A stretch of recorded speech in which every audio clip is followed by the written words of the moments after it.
അസ്സലാമു അലൈക്കും. Weekly sales analysis.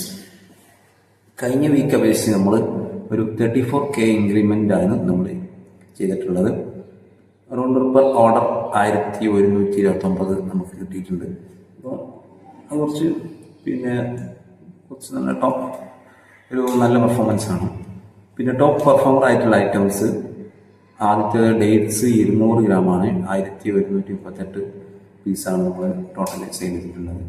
അതുപോലെ തന്നെ ഡേറ്റ്സ് 400 ഗ്രാം 600 പീസാണ് രണ്ടാമതായിട്ട് വരുന്നത്. പിന്നെ മൂന്നാമതായിട്ട് പെർഫോം ചെയ്തിട്ടുള്ള നെല്ലിക്ക പാക്കറ്റാണ്. ഈ 3 ഐറ്റംസ് ആണ് ഒരു ടോപ്പ് പെർഫോമിംഗ് ആയിട്ട് വന്നിട്ടുള്ളത്. ദെൻ നമുക്ക് വരുന്ന ഡെപ്റ്റ് ഈസ് അറൗണ്ട് 34K ആണ്. സോ ഡെപ്റ്റിൽ നമ്മളൊന്നുകൂടി ഫോക്കസ്ഡ് ആവാൻ നോക്കുകയാണ്. നമുക്ക് പരമാവധി അത് കുറക്കാനുള്ള ശ്രമത്തിലാണ്. അപ്പോൾ അതൊക്കെയാണ്. പിന്നെ മെയിൻലി അറിയാലോ, ഇത് സീസണൽ സെയിലുകളാണ് നടക്കുന്നത് ഇപ്പോൾ ഈ ഒരു കഴിഞ്ഞ വീക്കിൽ മൊത്തം നടക്കുന്നത്. അപ്പോൾ ഇതൊരു സീസണൽ സെയിൽ ആയതുകൊണ്ട് നമുക്കതൊരു